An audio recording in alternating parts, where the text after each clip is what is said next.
Hello everyone and welcome to the BSR MX5 Monday Cup here at Belle out in Detroit.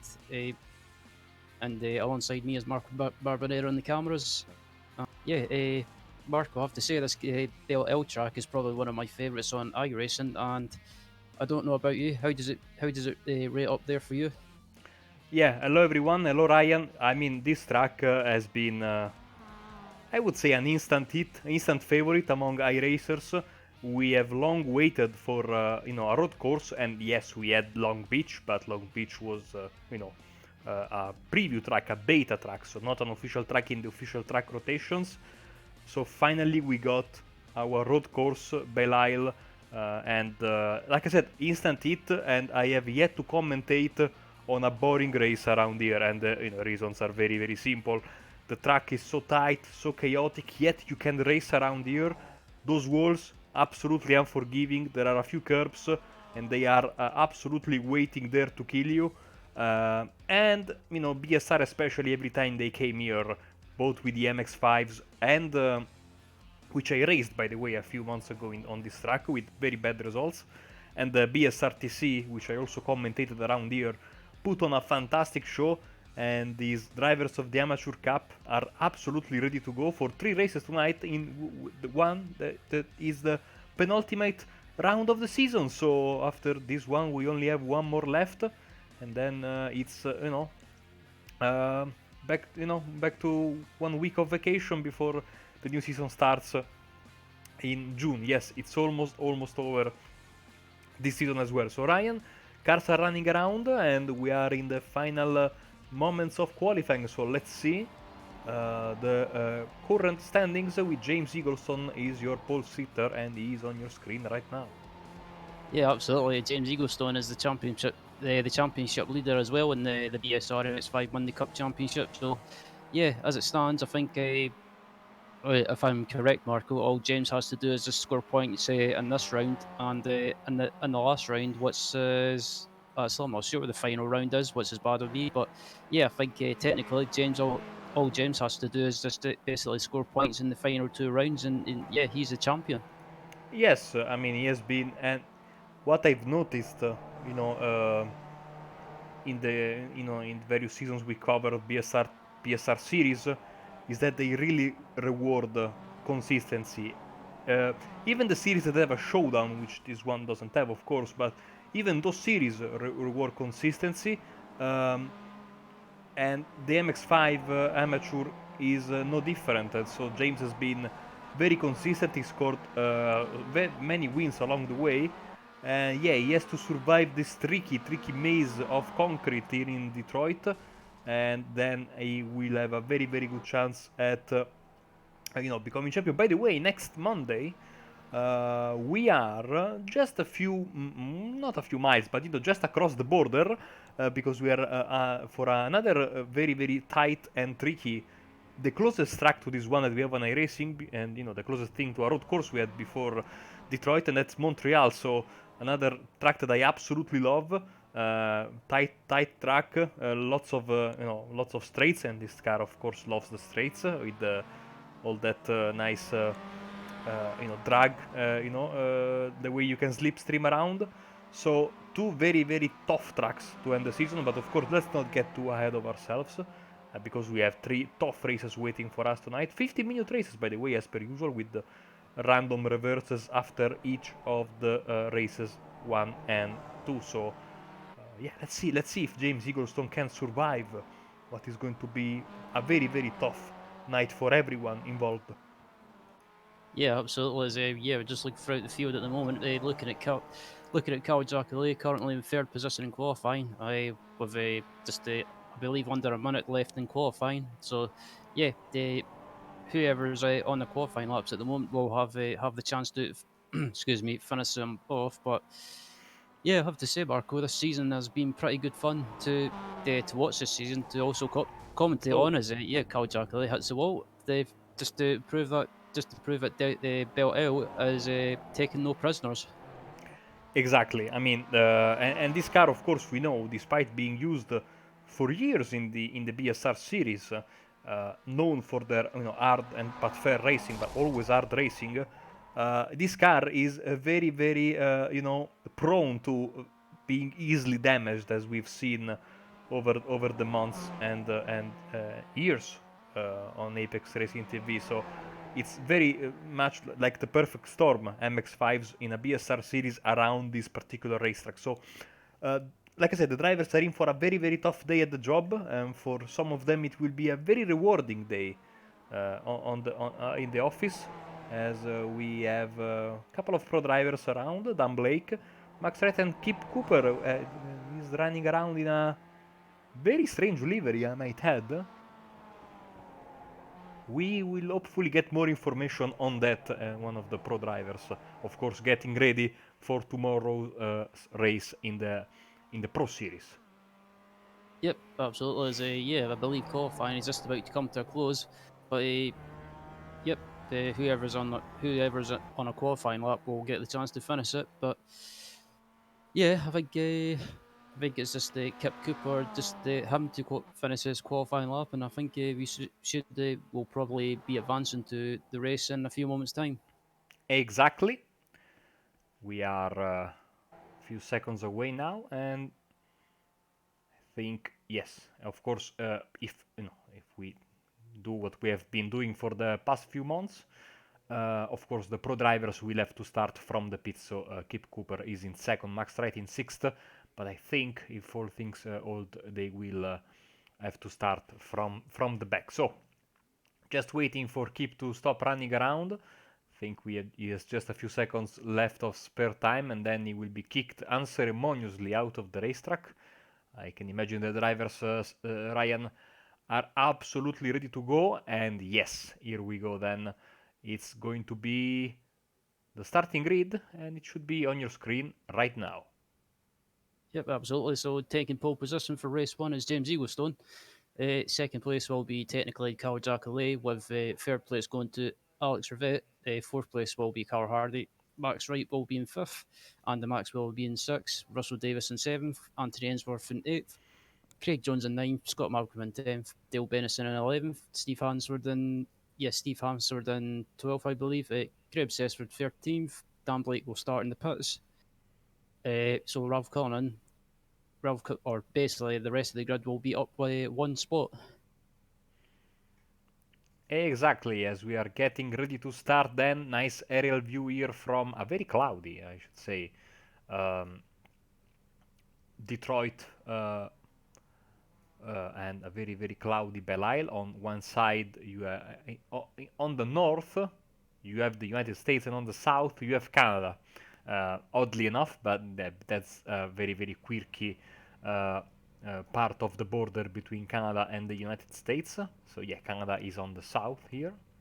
Uh, but yeah, I mean, if you can have another, maybe later, a better aerial shot, it's a fantastic location for a racetrack in the middle of the river, and it's so beautiful to see two big cities, Detroit and Windsor, on either side of the racetrack, with all those skyscrapers, and especially in the Detroit part, the big motor companies, of course, having their headquarters in and around near the racetrack. So I think we are about ready to go. Just 5 seconds left until the light procedure starts. So let's see who gets the better start.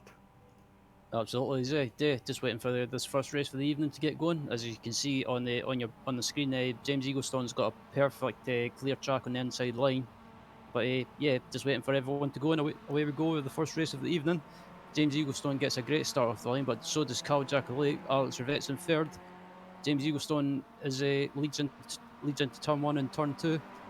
Yeah, just behind him is Jacquelet, Rivette, Hardy, Maxwell. Maxwell, Ainsworth, Maxwell, Davis, Ainsworth, Craig Jones, Scott Malcolm, and rounding out the top 10, headed down the straight is Dale Benison as they head down into turn three. But it looks like Carl Jacquelet's got the inside line and takes the lead from James Eagles.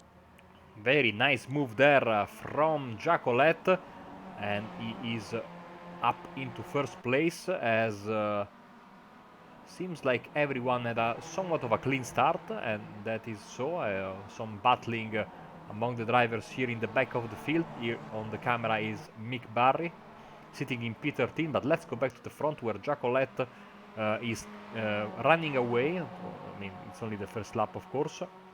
And his teammate Alex Rivetti is already trying to join him in second place, so James Eaglestone could go from pole to third, but let's be honest, he doesn't need to force the issue for the race win. And as I say that, he gets a very close shave with the wall there on the left side, as I think we have some issues there. There is Dale Bennison in his year 1 car, stuck against the tire barrier there, and I think he will have to head for the pits because his car is, I think, crabbing just a bit. And yes, so Rivette, Eaglestone, Hardy and Andy Maxwell is there in 5th. One thing we can say for sure is that we have to keep an eye on these cars for the entirety of the race, because it's so easy to hit the wall. As Anthony Ainsworth, by the way, is into the pits, so early trouble for him. Trouble can happen at any moment on this track, so it's never a given, even on the final lap, as Eaglestone, massive risk there. Yeah, I was about to say the Eaglestone got absolutely sideways over the bump, but yeah, I think what would you do, Mark, if you were Eaglestone and you're leading the championship? Would you not fight these guys too hard and just try and settle for the points in these the free races this evening, or would you try and go for a win, or what would you do what would you do in your mind if you were in with a chance of a championship? Of course, I've never been in this situation, but if I was, I would, just stay there, get a nice podium or top 5 finish, which seems, top 5 have basically checked out from the rest of the field. But at the same time, I think, James, you don't win championships by, saying that's enough, by being happy with finishing third. So, yes, of course, as he really likes to go close to the tire bundle there and the right-hander as we go to the fountain section, as I think Alex Rivette got a nice chunk of the wall there with his right-hand door. Car seems to be fine. If you hit the wall like flat, you can survive. The problem is when you hit, with the front left, front right, or rear left and rear right. That's when you have issues, and you can quite easily break a wheel well or suspension and be on your way to the pits for that fast repair, as Alex Rivette is fancying his chances on his teammate. Yeah, absolutely. Just riding on board with Alex Rivette, and yeah, just taking a wee look up the inside of his teammate. But yeah, we know from the past races this season, Marco, that these year 1 racing guys they've kind of been notorious for getting caught up in silly incidents with each other this season. So I wonder if they're just deciding not to try any silly moves as Rivette tries to go up the side. But yeah, sitting behind these two year 1 racing cars is James Eaglestone. So yeah, I think just looking at Eaglestone at the moment, he's not pushing too hard by the looks of it. He's more than happy to sit behind them in P3 or third position. Sorry. Exactly. I'm trying the new overlay and it seems to work unbelievably. At least on mine. I don't know if it works on your end as well, Ryan, with the new car number and the positions gained since the start.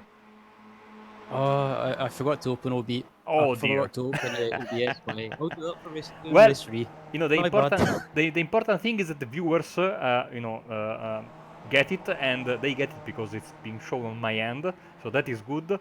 Thank you to Pascal for getting the new, of course, always updating our live timing software. And I absolutely love this new feature here of the, having can have the car numbers and all that nice stuff. Absolutely. Also, if you're interested in trying the live timing software out that we use at Apex Racing TV, you can visit I believe it's SDK Gaming. Correct me if I'm wrong, Marco. Absolutely right. On SDK Gaming, you can get like the bundle, and you get this software and other nice goodies for your iRacing enjoyment. Jacolette, Rivette, Eaglestone, Year 1 Racing, and Fury Simsport. And these guys have checked out. Carl Hardy has not been able to keep up the pace with these 3 guys, but he's waiting in the wings. He knows that he has to keep the car on the track, and anything can happen, especially if these three guys start to battle, and I think that they will, as Mick Barry goes into the pits, so maybe getting some repairs done as well.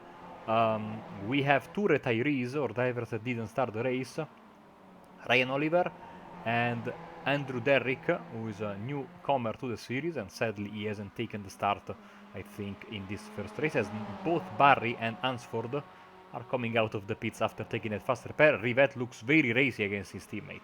Yeah, I was about to say, Rivette's trying to make a move on his teammate. He's trying everything. Ooh! Oh, I thought there was going to be contact between the two of them, but yeah, Rivette manages to get the move done on the outside of Cal Jacqueline, and yeah, I have to say that was even though it was a risky move, that was a fantastic move. Absolutely, it was. That was worth the first position for Alex Rivette. So now Jacolet down in second, and Eaglestone is in third place. Because yeah, the top three cars on your screen right now just coming down the home straight, or yeah, it's kind of like a home straight, but it's got a little kink as well. As James Eaglestone's challenging for second place, you might be able to get it done into turn one, and yeah, James Eaglestone up into second place. Can he get on? Can he go in the attack and try and catch Rivette? Let's see. Jack Elite clips the wall. Yeah, he did clip the wall there. As maybe Hardy has been able to, to get closer, but I don't think, it needs more battling, of course, here up front. As every time they go to this corner here, and then the corner that brings them to the and I think Rivette once again clipping the wall. Now, sometimes it has to be said that can also be due to connection issues, and I think it has been Alex himself that has had some bad luck with his connection recently in recent rounds. So maybe you see the sparks flying, but it's just his connection. His car is fine. That usually is you get the confirmation of that. If you see that his side of his car are good, means that that is not real damage, but still shaving those walls as close as they can. And now Jacolet hit the wall. That was 100% legit contact, I think. Yeah, I was about to say, I just noticed a slight dent on the Cal Jacqueline's front right, so the right front bit of the body work. So yeah, but I have to say, Eaglestone is pulling away from it. Oh, as Jacqueline gets sideways in the final few corners, Yeah, and yeah, Jacolet has manages got to hold damage. it. Ooh. Yeah, he's got damage. He's struggling a bit. It doesn't take a lot to damage your suspensions, your wheels, and you see his right side door is quite damaged. So, and he's losing contact. You see the relative box has disappeared, so he's losing contact with the top two, and maybe he will fall into the clutches of Karl Hardy. So let's focus on this fantastic battle for the race winner, as we are already 9 minutes into this race. Absolutely unbelievable. Oh dear. Let's go on board with James Eaglestone for a bit and enjoy from the best seat in the house this fantastic fight for the race win. Yeah, I was about to say, I thought Alex Rivette was going to run wide into the wall there for a minute, but he manages to keep it out the wall. But yeah, it looks like Eaglestone Eaglestone's picked up the pace, and he's putting Alex Rivette under massive pressure. And judging by the onboard, he's got a massive run on Rivette. Because I think Eaglestone's trying to make a move up the inside. Is he going to try it? He's like, on the curb. He jumped quite a bit. Yeah, I was about to say it might be a slowdown. Man, they are leaving everything on the racetrack. They are certainly not holding back. By the way, that is one of the few places on the track where you can actually get a slowdown. So James was both good and lucky to avoid getting one. You can see in the shot, of course, Carlo Giacoletti and Karl Hardy. Don't count them out of the win, despite Karl Hardy being fourth and Giacoletti having some damage, because, like I said, anything can happen between these two guys here at the front. They are not holding back whatsoever. Lap 7 starts right now, and we are just 4 minutes and a bit of change away from the white flag. Yep, absolutely. It looks like the battle for the win is between Rivet and Eaglestone, but as you say, Marco, Jacqueline and Hardy are still there and are still keeping in touch. So yeah, if Eaglestone and Rivet get caught up with each other, it could give Jacqueline or Hardy a chance to win this race. Absolutely, and you know, once again, if you make a mistake around here, you are more than likely done for the day. But you have to head for the pits for a fast repair, which these guys get one per race. Look at Eaglestone, so close to the wall. Ooh, Oh dear! oh, And usually that was close. he has a very good run on the backstretch, but not this time because of that sideways moment. So one more lap, I think Rivet he can catch his breath just a little bit because usually around here is where Eaglestone tries to go for a move. So as they head into the fountain section for the seventh time, they are 7/10 of a second apart from each other as the sun peeks from behind the clouds. We have this beautiful camera shot from the tarmac, basically, or the concrete. And yeah, the sun is really out right now, and yeah, Oh, stopped car there. it's a That year one racing car that is stopped to the side of the track that there. is Dale Bennison. I think he was just waiting for these guys to pass him, and he's got going again. Yes, so great sportsmanship there. Doesn't want to ruin the fight. So, if my maths are correct, we should have this lap and one more to end the race. I believe so. It looks like Alex Rivet has managed to make a little bit of a gap to James Eaglestone, but James Eaglestone, saying that, has managed to close it back down as they head down to turn three. As And I per think usual. Yeah. So, sorry, Ryan. Go ahead. no, that's fine. Yeah, I think if James Eaglestone just keeps up with Alex Rivet and doesn't attack and leaves his move until the last lap, he might be able to get a move done. As we look at Craig Jones making a move up the inside of Andy Maxwell, and behind them is Kip Cooper. Yeah, I have to say Kip, considering he started from the pits, he's having a good run at the moment. But Maxwell's trying to make an attack back.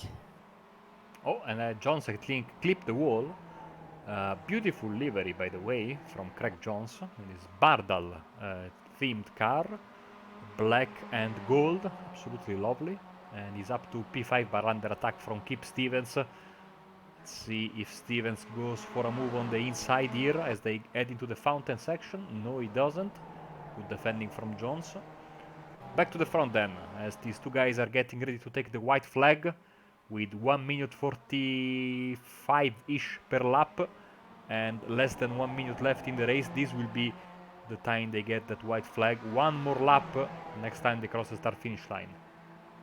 Absolutely, and it looks like James Eaglestone has closed that gap back down to Alex Rivet. So yeah, it looks like we could be on for a battle in the last lap for the win. But yeah, it looks like Rivet's managing just to hold that gap a little bit. But yeah, it looks like Eaglestone's got a slightly bad run in the exit of turn two, but he's still in the slipstream of Rivet, so he might be able to pull something off. But yeah, all Rivet has to do is just keep it on track and keep his cool, and he could be on for the win in race one, possibly. Yes, needs to have a good clean lap like he did in the previous 8. This is lap 9 of the race. He has been absolutely perfect under pressure for the entirety of the race. He got the move done on his teammate to get into first position. Oh, he's Oh, so close. Eaglestone's got a great run. He's got a great run on Rivet, but I think if I was Rivet, defend the inside line. But it looks like Eaglestone can't do anything in the slipstream. He can't close up quickly enough. As they come down into come down into this twisty section, and I think yeah, it looks like I don't think Eaglestone's going to be able to make a move, unfortunately. But yeah, uh, it seems to be around this section that Rivet seems to be really strong. Yes, look at how the cars are bouncing. I see some damage on the front left of Eaglestone, by the way. Maybe that's compromising him a bit. Jacolet defending on Hardy in the background. Let's see who gets the final spot on the podium. as these two guys get ready to take the checkered flag for race 1. Yeah, absolutely. So it looks like Alex Rivette's going to just hold on for the win in race 1. Eagle Stone's going to finish in second. And, excuse me, Oh, Cal, problem Cal for Jackal's going. Carlardi. Oh, Car Hardy must be out of fuel. No, Oh, he he missed the crashed. shift. He Oh, he crashed, he crashed. Look at this wheel there. Can he hold on to 4th? He Oh, he can. just holds on for it. Yeah. Craig Jones across the line in 5th, Maxwell in 6th. Yeah, Scott Malcolm in 7th, Cullinan in 8th, 9th is Russell Davis, and it looks like Max Wright's going to round out the top 10. Let's get a replay of what happened. They were battling for basically the entirety of the final lap. I think here there was an attempt by Carlardi in the fountain section on the inside. Didn't work. No, didn't work at all. And I think that is where he got his damage. Let's see. No, his car seems to be fine, so he must have had another hit somewhere.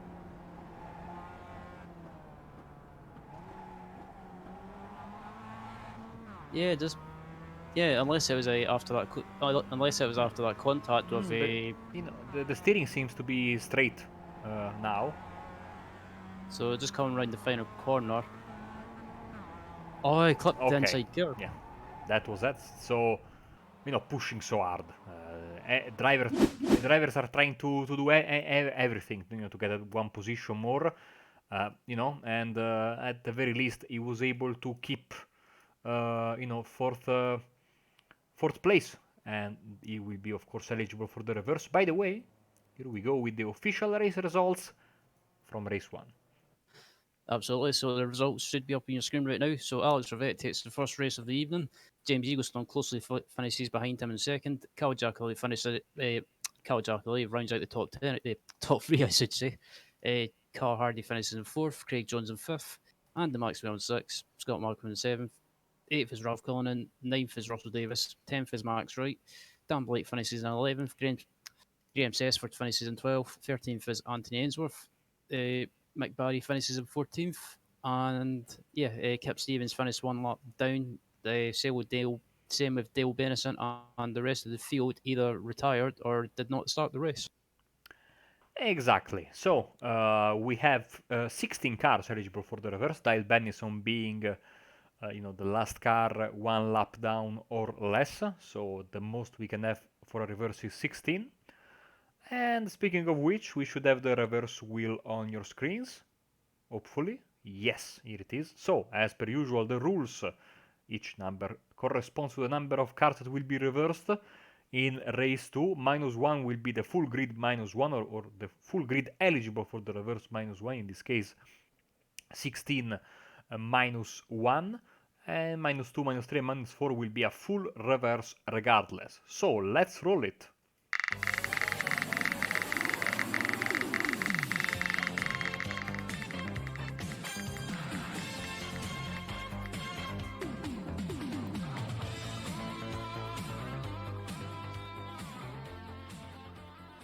Well, no tough calculations for us this time around. It is 16. So Dale Benison gets the pole position. Kip Cooper will start from the pit. So Mick Barry, then Anthony Ainsworth, Graham Sesford, and I think Russell Davis, your top 5 for race 2 that is coming up in just a bit. So a great chance for the drivers that were not at their best or were not very lucky in race 1 to do get some points in race 2. Yep, absolutely. So yeah, that was the first race of the evening is all set and done. All set and done, and is in the books with Rivette taking the one. But so yeah, as Marco says, it's a 16 reverse grid for race 2, where what's we'll say hopefully we'll be bringing to you soon. But me and Marco's just going to go for a commercial break right now. But don't forget to come back and watch race 2 in a few moments' time.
smashed it. Great job, you did really well.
Growing up as a kid in Oklahoma, where I'm from, the Chili Bowl is the biggest race that we have.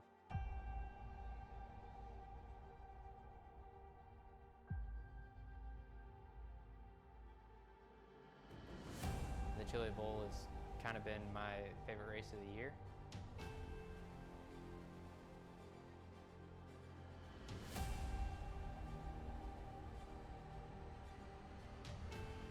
Growing up a dirt racer in Oklahoma, that's kind of the holy grail.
Hello everyone and welcome back to Apex Racing TV here at Belle Isle in Detroit for the second race of the evening coming up in a few moments time.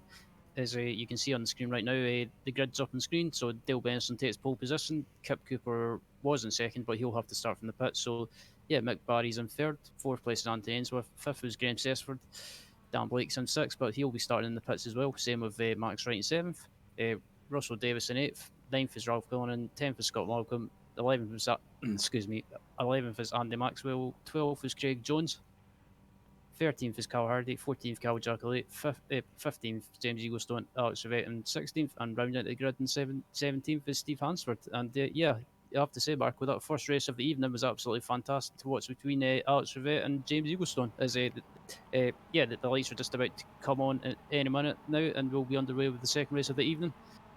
And the lights are out, and away we go with the second race of the evening. And I have to say, Dale Benison gets a great start, but so does the Mick Barry, and yeah, as they head down into turn one, and it looks like Benison Tate will be in the lead with Barry in second and Sessford in third. And there's a bit of contact in the background, I believe, or heard a bit of contact, but it looks like everyone's made it through the first couple of corners in one piece. Yes, James Eaglestone was all sorts of sideways there, but he was able to survive as Mick Barry getting 2 spots from his starting position. Of course, one I think was the Kip Cooper place that he didn't start, and he's up into the lead. Sessford in second, Benison, Davis, and Cullinan, your top 5 as we head into the backstretch.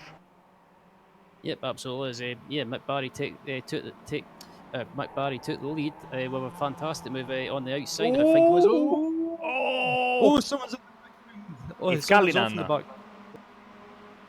Yeah, Cullinan into the wall, sideways and into the wall, but back up at the front. It looks like Sessford has took the lead from his teammate Benison, and Barry is down to third place, and just behind him is Anthony Ainsworth with a poor decision, as also I think James Eaglestone, race 1 winner, gets involved in a crash and almost collects. That was Ralph Cullinan, so disaster strikes for race 1 winner. James Eaglestone is out of the running for the the positions that count. He will have to come to the pits, get a fast repair in, but his chances of a good finish are almost all but done. And also he just out to the pits, so yeah, he's going to lose even more time as they come to the line to finish the first lap. Alex Rivette also in the pits, and so is Craig Jones, as Mick Barry is going for a move and trying to get second place back. Yeah, I'm sorry to say. I was about to say regarding that move from Anthony Ainsworth. I'm sorry to say, but that was a bit of piss poor driving from Anthony Ainsworth. But back up at the front. yeah, Mick Barry's sitting in third place at the moment, and yeah, good run from Mick at the moment. He's never had the best of luck at times this season, but yeah, he's a nice guy, Mick, and probably one of the nicest people you could. He's one of the nicest people you could meet, and on BSR. And yeah, having a good run in third at the moment. And just behind him, his teammate Scott Malcolm. So yeah, the Result Clothing guys are. Oh, it's Malcolm. Oh, Malcolm in the wall, just like his teammate. And I just jinxed him. Sorry, Scott. Okay, Scott, I apologize. He should be used to us jinxing him in many series. Me, Sam Fitzpatrick, now also Ryan Walker joins the club. Poor Scott, trying to get that Yeah, I'm car sorry, back. Scott. No, he has to tow back to the pits. So game over for him in race 2. Well, on the plus side, I can't. On the plus side, yeah, Scott can use it as an excuse. Yeah, can use it as an excuse. Or yeah, I can't say that Scott was drunk this time. So yeah, moving on. But back up at the front, it's still Graham Sestwood leading from teammate Dale Benison with Mick Barry in third, and yeah, up into fourth place now is Bandy Maxwell for year one racing with Carl Jackley, another year one racing car in fifth. Yes, lap 2 ending now, lap 3 starting. Let's get the battle box up. You can see that a bit of a gap between the top 3 guys. Carl Hardy is already putting some pressure on Russell Davies with his very colorful car there. Let's on board with him for just a second. Is yeah, riding on board with Hardy at the moment in seventh place. Just ahead of him is Russell Davis, and yeah, I think Russell Davis is he's a relatively newcomer to the series, Marco, and yeah, he seems to be doing all right at the moment. Absolutely, and already, I like a colorful livery, and he's absolutely colorful, as you can see there, number 027, still running as a privateer. Who knows if he might get snatched by one of the teams that are dominating this championship in the for next season. Let's see. Maxwell has to defend from a very feisty Jacolette, who is making his way up 9 places gained since the start of the race. And also shout out to Steve Hansford, who was very unlucky in race 1, already 8 places gained. Now he's up to P9. As soon as I say that, he goes down to P10, because of course, yeah, that's no, jinxing a bit too much, but of course he's in the clutches of the pro drivers, so I mean that was to be expected. The pro drivers are pro for a reason, even though these amateur drivers are absolutely fantastic. Every Monday night, Ryan, we enjoy some fantastic racing, and speaking of which, seems like the top 3 have once again come very close to each other. Yeah, absolutely. The top 3 has started. Top 3 has managed to break away from the rest of the pack at the moment, and yeah, it's a battle for a lead between Sessford, Benison, and Barry at the moment. And out of the top 3, Mick Barry was the quickest guy, the quickest out of the top 3 the previous lap. So yeah, Mick is starting a little bit, and as you see on board with Graham Sessford, I should say, at the back of him, Mick Barry is making a move up the inside of Dale Benison. Mick Barry up the inside into second place. A very nice move there from Mick Barry then, as he moves up into second spot, the place where he started. Of course, those drivers, of course we should say, for those that don't know the track, that coming out of the first, S corner, it's not like these drivers are, like to lose traction, but there's a very nasty bump which caught out also the pace car driver in IndyCar last year, if you remember. And the poor Chevrolet pace car, I think it was a Camaro, ended destroyed on that left side wall.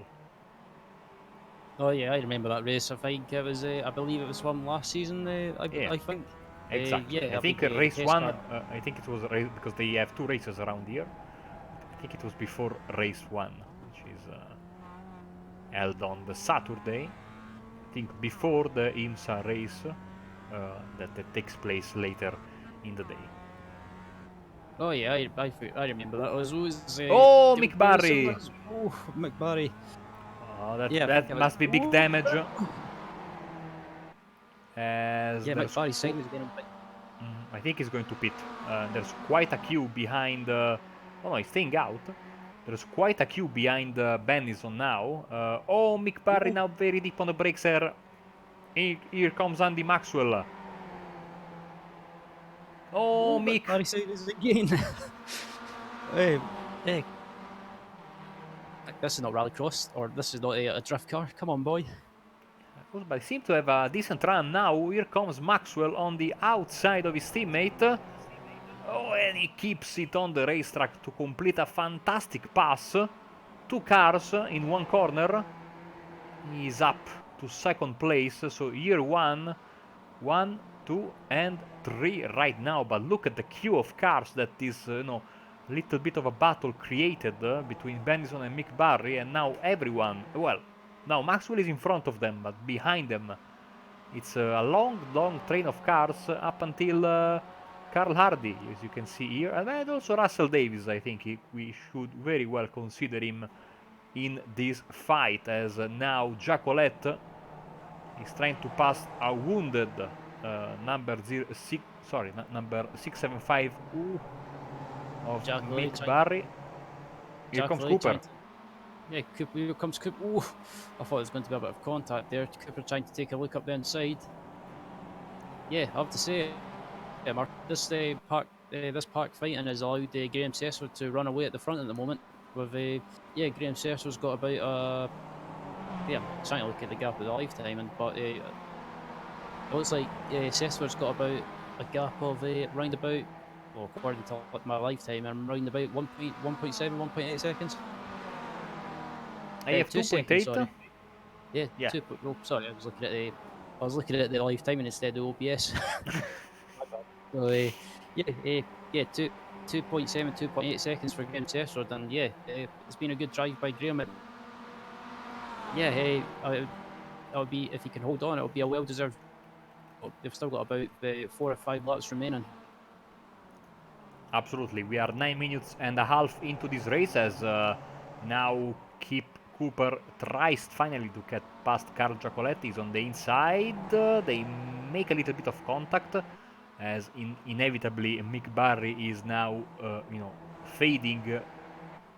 But I think it's a great achievement to finish the race with a car in that conditions, as Giacoletti is defending very nicely on Kip Cooper, who is leader of the pro drivers right now. Dan Blake is in 9th and Max Wright in 10th. You can see them by the blue stripe near their numbers on the timing tower, as we have a dive bomb there. Oh, and Giacoletti hits the wall. Massive damage. Damage. So just on board of Cal Giacoletti, I'll be interested to see what happened, and just look at the replay. It looks like Giacoletti just ran wide, and Giacoletti just ran wide and clipped the wall, and that was it. But as Benison just about runs wide and clips the wall as well, but manages to keep it out the wall, and it allows Kip to up into the top 3. So, let's take a bit of a breath here and see the situation with Graham Sessford comfortably in the lead. His teammate Andy Maxwell is in 2nd and Kip Cooper is in 3rd. 4th and 5th, Bennison and Hardy going at it. Yep, absolutely. I have to say, Marco, this second race of the evening has been quite... excuse me. This second race of the evening has been quite eventful, and some early edge of this race, but it seems to be everyone's reasonably settled down, and looking at the gap with Sessford and Maxwell at the moment, it's round about up to about if they can try and get the gaps up on the screen if possible, Marco, just to see what the gap is to Sessford and Maxwell. As just on the screen at the moment, the gap is round about 1.9 to round about 2 seconds. So Sessford's managing gap at the moment. There's a ride on board with Benison, and just in front of Benison is Carl Hardy at the moment, and in this battle for P4. And as Benison nudges the wall.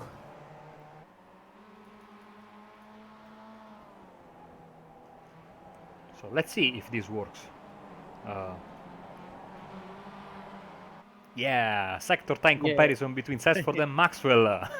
And you can see that Maxwell is actually gaining a bit, but he's also under pressure from Kip Stevens. Yeah, I was about to say it looks like they've closed the gap massively on Cessford. Yeah, it looks like we could be if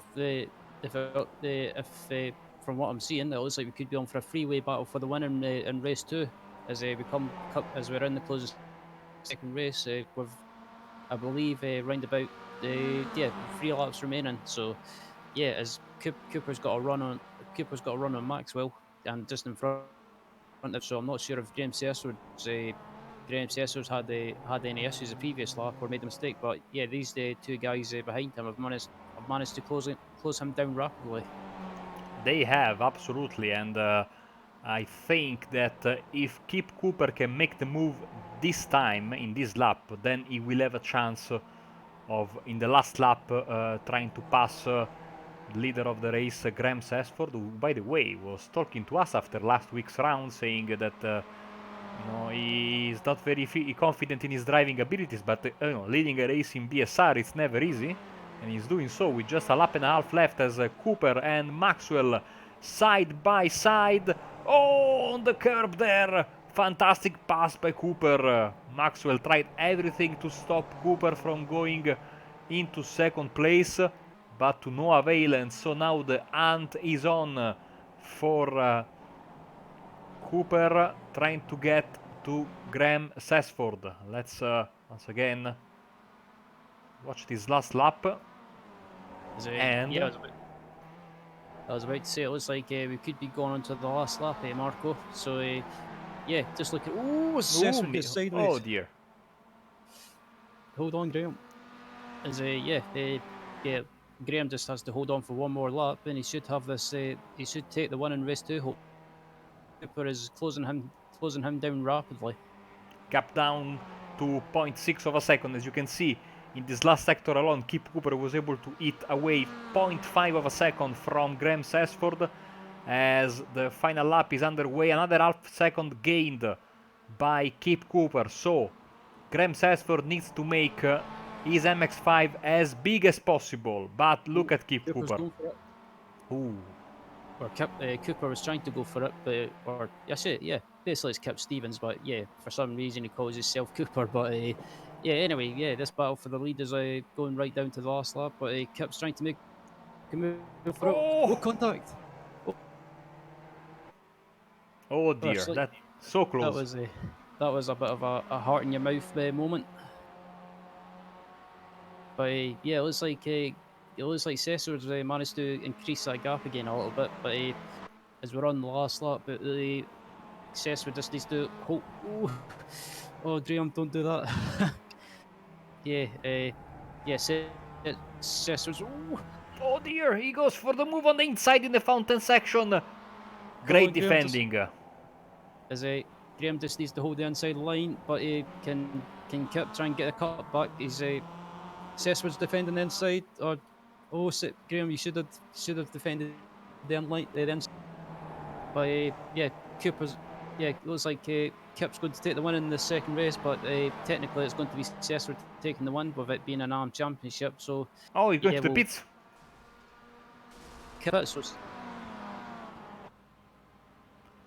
And Maxwell wins. So yeah. Oh my! What the? Oh dear. I'm trying not to swear, but I'm gobsmacked, Marco. Oh dear, I'm a bit confused by what just happened. I was, in a sense, expecting Kip Cooper to pull out of the way because he did so in race 1 as well. But why? What happened there? Did Graham run out of fuel? Let's try to get a replay of what just happened. Yeah, just look to see what happened and just look at the replay. Maybe he wasn't expecting and he had to lift when Kip moved to the right. No, he tapped his brakes. Yeah, I'm not sure. Did he pull? Fernando is faster than you. Team order. letting Andy Maxwell win? I have no idea. We'll have to get on him on the interview later. But in any case, congratulations to Andy Maxwell then, winning the race. And I have to say, that was greatly timed by Sesford because he was still able to finish second despite Carl Hardy being very close to himself and Maxwell. So in the end, it's a year one victory with this very special livery that he's been racing for the past few weeks. Andy Maxwell, he gets the win, and in just a second, we should get the official race results for race 2. Here we go. Yeah, I'm a bit confused by that. Yeah, I'm just about to read the results, and I can in a slightly confused fashion. But yeah, Andy Maxwell nevertheless takes the win in the second race of the evening with Graham Sesford in second for a year one race of 1-2. Carl Hardy rounds out the top three. Dan Blake finishes in fourth. Dale Benison finishes fifth. Sixth is Russell Davis. Seventh is Max Wright. Jainsworth in eighth. Ninth place is Alex Rivette. Steve Hansford in 10th. Mick Barry in 11th. Craig Jones in 12th. Cal Jackley in 13th. James Eaglestone 14th. Ralph Cullinan in 15th. And the rest of the grid, the rest of the grid unfortunately retired. Okay, we have 16 cars eligible for the reverse, but for all intents and purposes they are 15 because Skip Cooper will not, be eligible for the reverse. He will count, but he will start from the pit. So just like in race 1, Ryan, we have 16 drivers, the most that can be reversed. Let's get the reverse wheel on your screen, and here we go. Let's roll it then.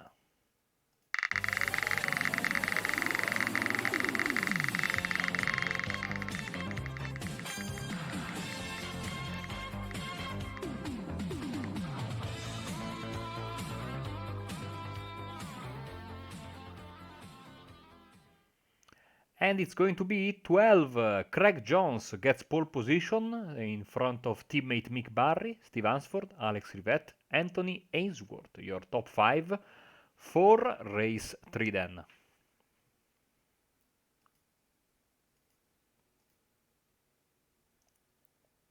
Oh, sorry, Marco. I had to take my headset off for a minute. But what did you say? The reverse is 12, so Craig Jones, Mick Barry, Steve Hansford, Alex Rivette and Anthony Ainsworth will be the top 5 for the third and sadly final race of the night because I'm having so much fun, as per usual, around Detroit. Yeah, absolutely. I have to say, I know we've talked about it a few times, Marco, but it seems to be the BSR MX5 Monday Cup. The evenings on a Monday night seem to go by really quickly. But yeah, it's great fun commentating on the series, nevertheless. And talking of races, the last race of the evening, the race 3 will be coming up in a few moments' time. But me and Marco's going to go for a quick commercial break. But don't forget to rejoin us for the final race of the evening here at Belle in Detroit. In the BSR MX5 Monday Cup.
clear. Punch it.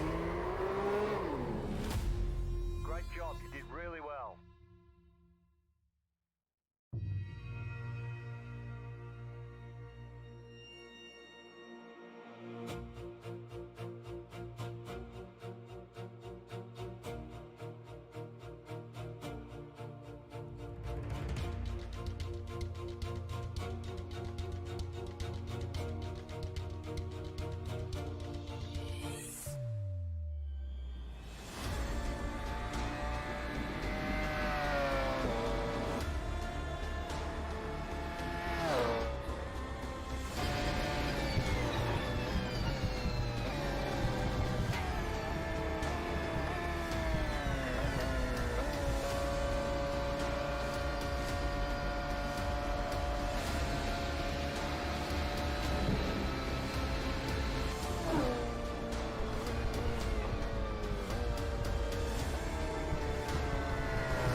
Welcome back everyone, race 3 of the evening here on Apex Racing TV BSR MX5 Monday Cup.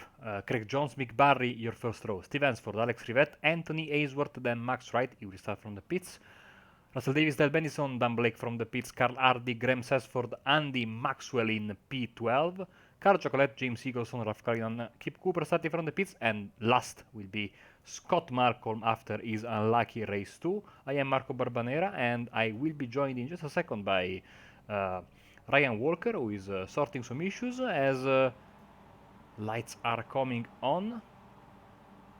Ready to go with the final race of the evening here from Belle Isle, and here we go is Craig Jones with a decent start from first place. Mick Barry, not a good getaway as Steve Hansford is already around the outside of Alex Rivette, who's dropping positions as Graham Sesford is in the grass already and losing some spots for the race to second place finisher, giving up that place just in the final meters of the race as the cars head for the first real hard braking zone, and we have some contact as yes, Ryan comes back when we have poor Alex Rivette pointing in the wrong direction.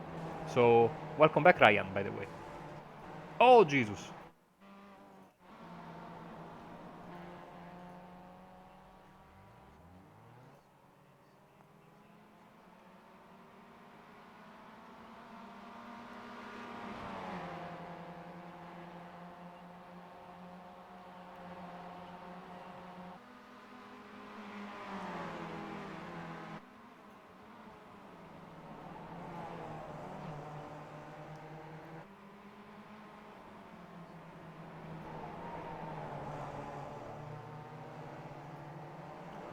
Craig Jones has got something wrong with his car because on the backstretch he was basically stopping, losing the lead of the race to his teammate Mick Barry. Now he's very slow, got passed by Steve Hansford, and is under pressure from Fury Sim Sport driver Anthony Ainsworth. So let's go on board with him.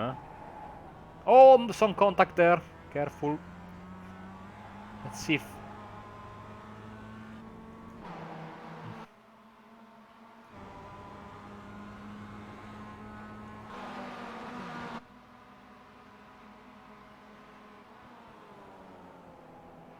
I don't understand. As, by the way, sorry Ryan, you just talked just to me for the past couple of minutes. Ryan is back. Oh! Yeah. Oh, some. Yeah, I was having some issues, but yeah, one of the year one racing cars in the wall. Yeah, Andy Maxwell. Race 2 winner. As it's all kicking off. You know, the final race of the night is usually the most chaotic. And this is keeping, in line with the tradition. As now Craig Jones is coming back, Ryan, as he touches with Anthony Ainsworth there. There's roadblock. We have a roadblock here in Detroit, as several cars are involved, including Craig Jones, poor Scott Malcolm, Ralph Cullinan. That is another contact there. Oh man, trying to sort the issues that we are having, as there's a very expensive car park here as they are trying to get pointing in the right direction. They still make some contact, and finally back pointing in the right way almost all of the drivers. Weird crashes now. Graham Sesford. Oh, good save there. I was about to say, Marco, that pilot with all the cars as well. It looked like everyone was trying to rush down to the everyone was trying to rush down to the brothels in Detroit. Let's see. Contact between that was Craig Jones, and then in front of them actually was and here comes Kip Cooper, and I think he will find in front of himself a roadblock. Yeah, oh man, there is not a lot you can do there, to be honest. Yeah, there was just a pileup. There was basically nowhere Kip could go. So yeah, real unfortunate. But yeah, it's like it seems to be the usual this season, Marco. But as soon as it gets to the last race, everyone just seems to lose their mind. Chocolate going for the lead. Top three guys have already made quite the hole between themselves and fourth place Alex Rivette. Thanks to the many issues that we've had in the first couple of laps. Rivette was under pressure from Carl Hardy, by the way, so this could be an interesting battle for P4. And Graham Sesford is there in P6. So, oh, around he goes! Alex Rivette. Oh, and also for good measure, giving some love to the wall there. And I think, yeah, his car looks second-handed, to say the least. So, absolutely chaotic start to the third race of the night. Let's see. I mean, I'm expecting. I mean, we also had a barrel roll by Andy Maxwell there in the second lap. So yeah, most of the field is either wounded or very far behind the rest of the field. We might even get some lapping in this very short race as we have. Oh no! Second and third place are in the wall.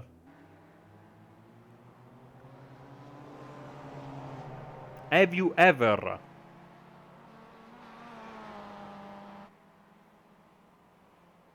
Hansford stays out. Mick Barry is in the pits. Why is Hansford still out?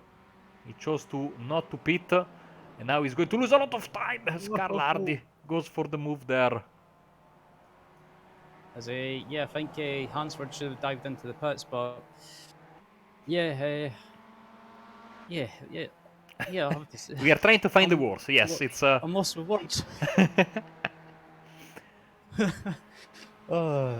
Mamma mia. Mamma mia, indeed, Ryan. That was. Oh, flip! It's the Andy Maxwell special, but done better. Because Steve Hansford managed to flip. It was, if I'm not mistaken, Andy Maxwell that almost flipped in Kota earlier in the season, no? But this was like the complete package. Flipping upside down in a very slow speed corner, by the way. And Steve Hansford sadly has jumped into the pits as we are trying to pick up the pieces and have an idea of what's going on in this race. Let's get the gaps on the screen. As you can see, Carl Giacoletti has got 10 seconds. I don't think we had a driver with a 10-second lead all season long. But here we are with Carl Giacoletti safely in the lead with half of the race left. He only has to bring the car around in order to win this race. I am speechless, to be honest. I know I shouldn't laugh, but I'm absolutely, after watching that crash of that rollover of Hansford, I've got tears running down my face. Let's watch it again, shall we? I think that's as we ride on board with Steve. Oh, it's a curve. Oh, now I know why he flipped. Because he clipped the curve there. He got some nice helping hand by the curve. Something that Andy Maxwell didn't have back in Kota, as Alex Rivette is missing some important bits of his car. I don't know. I think the drivers pressed like the random button as...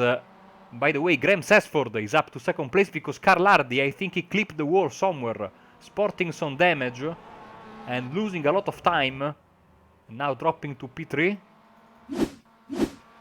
He's already at damage here, so it wasn't there when he got his... let's see, but because Graham Sesford was not very close, so he must have made a mistake here, clipping the wall and, you know, doing even more damage with that front left. Did Carl Hardy. And now, if you can see on board, look at the steering wheel, completely bent on the right, trying to keep the car on the track. He has to be careful because he could, flip as well, as Ralph Cullinan is about to make a move on Alex Rivette for P4. Yeah, absolutely.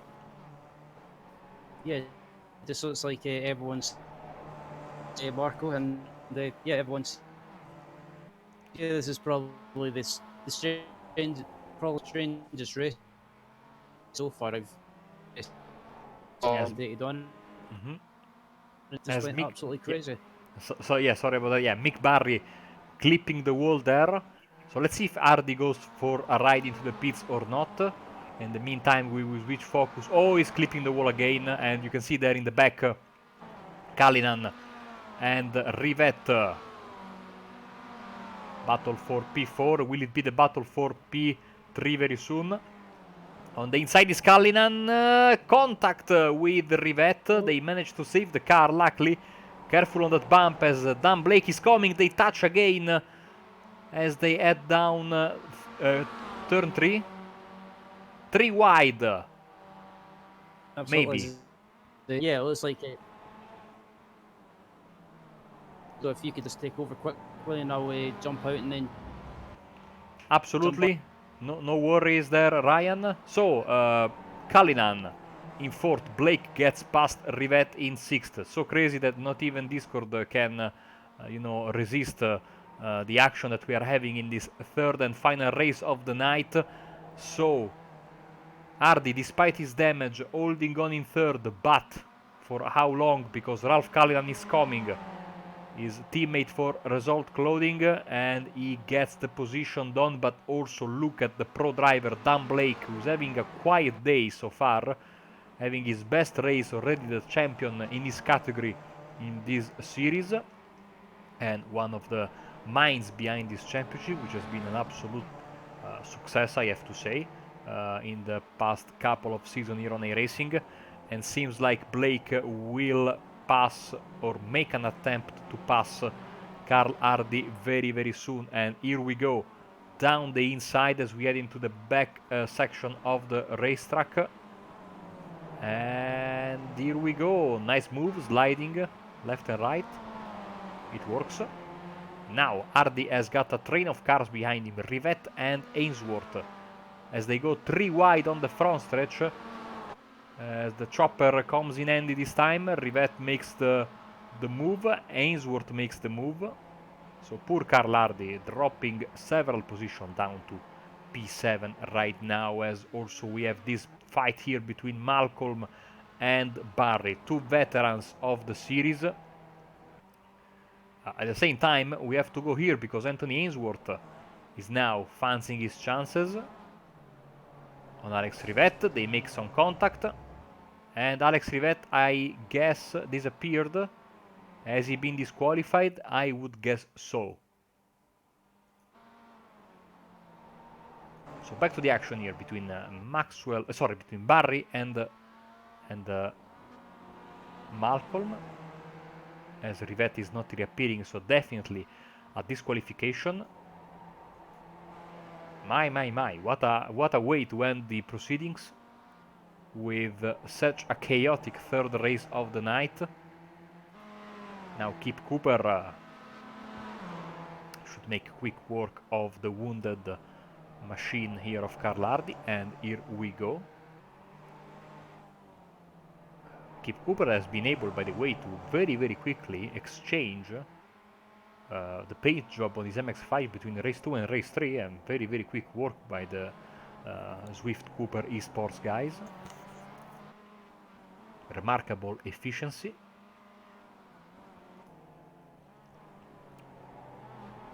So it's a battle between the Royal Air Force, Mick Barry driving in that particular livery, and Star Wars with Scott Malcolm displaying proudly livery very, very familiar to the fans of the franchise and especially to the supporters of the Galactic Empire.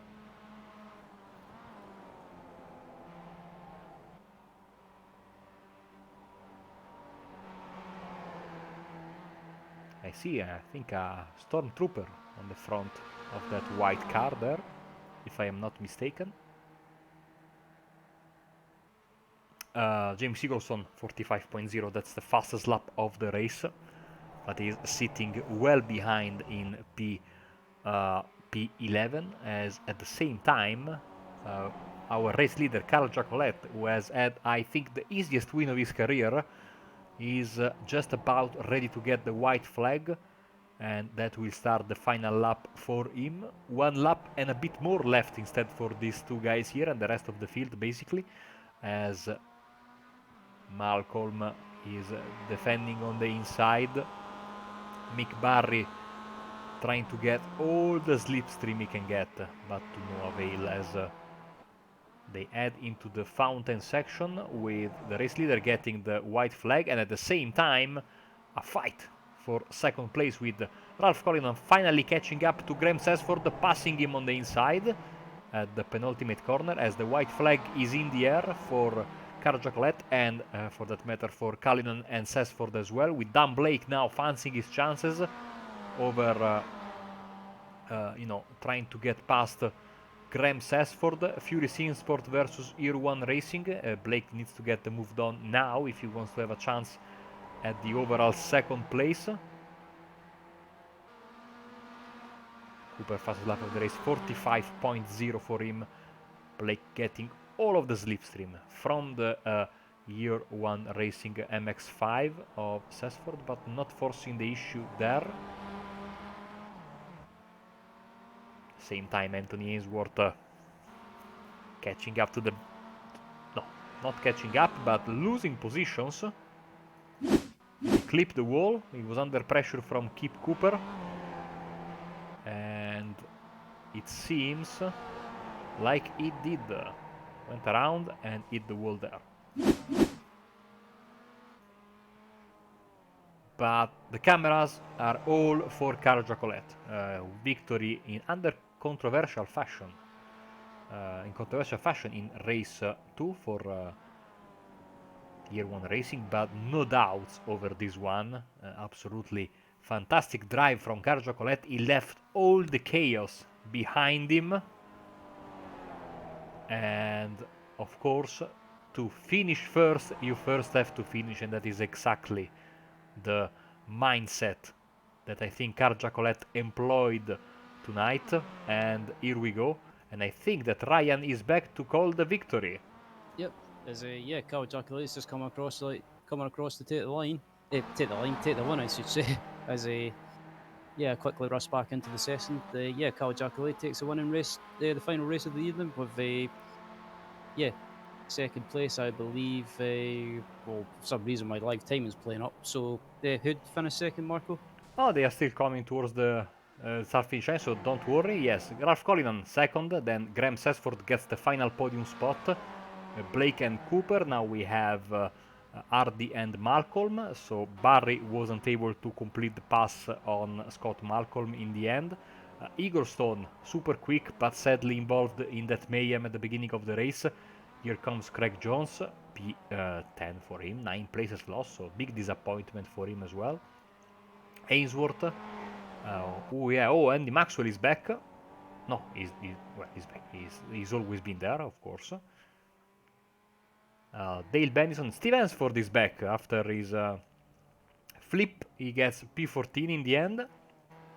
And you are just waiting for the two Year 1 guys, Maxwell and Bennison, to round up the proceeding in what has been undoubtedly one of the most chaotic races we have ever broadcasted here on Apex Racing TV. Certainly the most chaotic race in this championship history, and to be fair, Ryan, I wasn't expecting anything less from this particular racetrack. You always get a crazy race every time you come here, and in race 3 we got that and more, as everyone is home safely.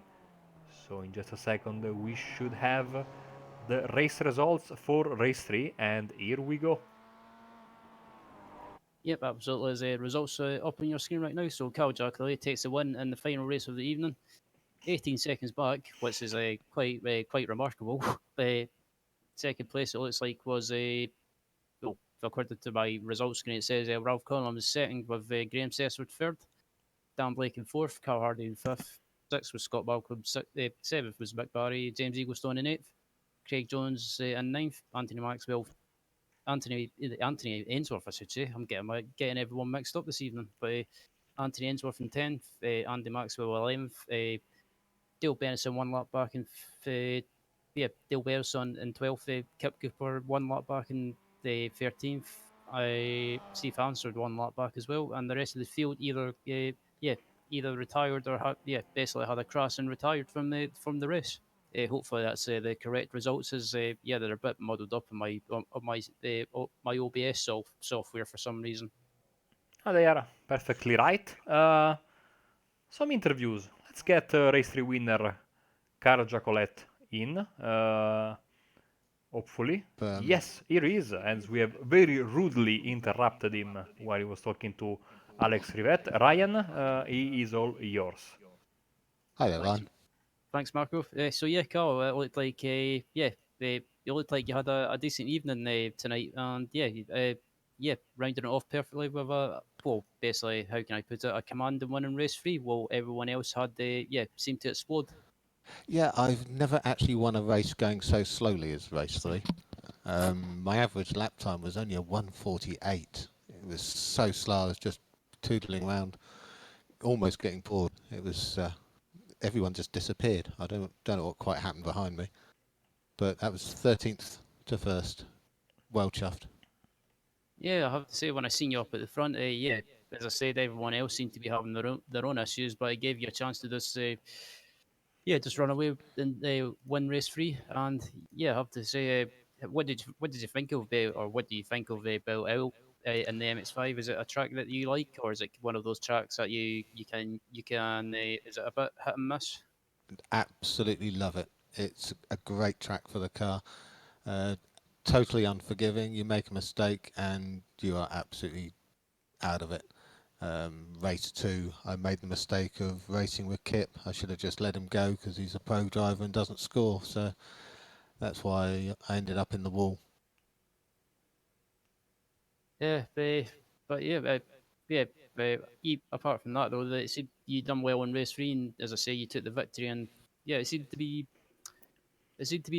some of you guys from year one were having a bit of a up and down evening. But yeah, I guess a race winning race a race race winning race 3, I should say. And race Should 2? good way to or race Yeah, 2. I think we won every race, didn't we? Yeah. There was a Aye. bit of teamwork in race 1. Alex was catching me, so I went wide and let him through. Tried to defend against James, but I made a mistake and he got through. I clipped the barrier just a little bit, which gave me understeer on lefts, so that resigned me to third in that one. But it was a purposeful move to let Alex through. Race 2, there was a purposeful move there again to let Andy through to take the win because he's fighting for the championship lead. Good stuff. Yeah, just before we let you go, is there anyone that you would like to say thank you to from the team, or any sponsors? Yeah, because it's great. Thanks to Graham for putting the team together with the wonderful year 1 flip flops, which I took with me on holiday last week. I got some nice shots of them sat by the pool. So great. They were really great. Loved it. Good holiday and a good return. Good stuff. Well, thanks for joining us, Carl. And will you be racing in the final round, the final round of the season? What's his next Monday, I believe, or is the I final round next Monday, I believe. certainly planning to. Yeah. Good stuff. Well, thanks for joining us, Carl, and we'll yeah, see you on the track next week. Yeah, and thanks again for the great commentary. Thoroughly enjoy reviewing the races tomorrow. Thanks, Carl. As that was Carl Jackalay joining us in the booth, and I believe, Marco, that you've got Alex Rivette with you in the booth. Absolutely. Here he comes, Alex Rivet. Hello, Alex. Hi, how are you? Doing fine, doing fine. Of course, you got the nice victory in race 1. So, like we were talking earlier with Carl, a sweep of the evening for you guys at year 1. How has the night gone for you in particular? You know, apart from the win in uh, in the first race, especially this third race was a little bit of mayhem to end the evening. But I think you guys can be happy with how the overall night went, no? Yeah, it was an amazing night. We got some seriously scary points there. As you said, yeah, obviously we won all the races. But yeah, some seriously good points and some seriously great driving. My own driving race one was good. Bit of team tactics came into play, and then I was just defending James Eagleston, who put a lot of pressure on, but he had a lot more to play for than me, so I knew I'd sort of had the advantage. And then after that, race 2 and 3, a little bit more tearful. Started getting damage on board, especially race 3. I got knocked off quite early on. I managed to get back up to 4th somehow, and then my pace just wasn't there because I had some rear damage. But overall, I mean, for the team, really, really great. And it seems like I think it was you that you had issues with your connection in the past rounds, if I'm not mistaken. Seems like tonight your internet was all good. Yeah, it's a very upsetting event. Luckily today it's played off. I think it was some cooling issues actually, but yeah, it seemed to stay off today and actually allowed me the win this time, and hopefully allow me a Tuesday win too. We never know. And next week we round up the season in a similar but not so similar racetrack in Montreal. Are you confident about that race? I'm confident I can find the pace there. I've got to put in the time first, but I seem to be keeping on pace all season. So I'm sure with a bit of practice, I'll get there. Well, thank you very much, Alex. Before we let you go, anyone you'd like to thank? No, again, just the team. Obviously, Graham's put it all together. Check out the flip flops; they look good. Yeah, no, just thank you to you guys as well for keeping up with this. Thank you very much, and we will catch you next week, and also I think tomorrow. Have a good night, Alex. Cheers, enjoy yourself, guys. And that was Alex Rivette, rounding up our interviews for tonight. But before we go home, let's get a nice rundown of what's coming in the next few days. Well, starting from later tonight when Rick Motek, will take place World Challenge live from Snetterton in the 300 layout. Earlier tomorrow morning at 10:45 GMT, we are going to have the Oceanic Strength of Field race for the official IMSA series. That is going to be from Montreal.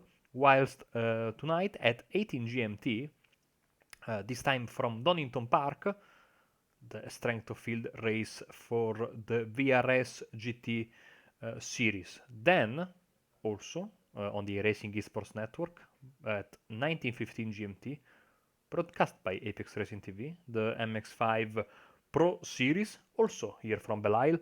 Whilst on Wednesday we are going to have at 19:15 GMT, well at 19 GMT to be precise, Sim Racers World GT Championship that is going to be from beautiful Imola. And then on Thursday back to Detroit, always at 19:15 GMT for BSRTC. Friday off, Saturday, of course, as per usual, at 12 GMT. Don't miss Sim Racers Asia, and that is going to be a threat because we are going to be running GT cars around Bathurst Mount Panorama for a 25-minute race meeting. So you don't want to miss that, Ryan. And then on Monday we will be back for more MX5s for the final time this season. So yeah, it's almost time for the loved and hated week 13, and it has been an absolutely fun ride so far, Ryan. I cannot wait for next week, and hopefully it's the same for you. Yeah, absolutely. I'm looking forward to the final round of the series next Monday at Montreal. Yeah, one of my favourite tracks in the iRacing service, and always produces great racing. And also that final chicane, where yeah, if you make a mistake at that final chicane, it can bite you. But yeah, it's one of my favourite tracks in the iRacing service, and I think next week it should produce great racing in the final round of the season. Yeah, for what's been a great season to commentate on, and I think the championship battle will go right down to the last race. I think. It will probably go that way because yeah, James Eagleson had a decent race 1, but unlucky in race 2 and race 3.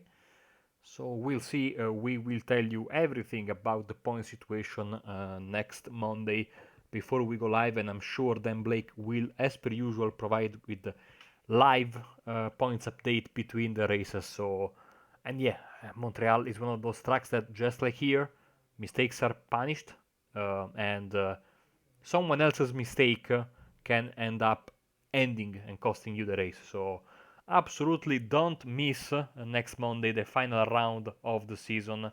And as for us, it's time for us to bid you good night. So I will leave you in the competent hands of Ryan to wish everyone, well, a good night. Or if you want to stay up, if you're a night owl, just join us later for Rickmotech, no, Ryan? Yep, absolutely. Yeah, yeah. Hopefully, everyone that watched had a good night and they enjoyed the racing this evening. And yeah, as Marco says, if yeah, have a good night. If not, we'll might see you around in the Ripmatech broadcast. Yeah, Ripmatech Sports Car Series broadcast later tonight. In the chat. But if not, thanks to everyone that's watched, and yeah, thanks for watching, and we will see you next time.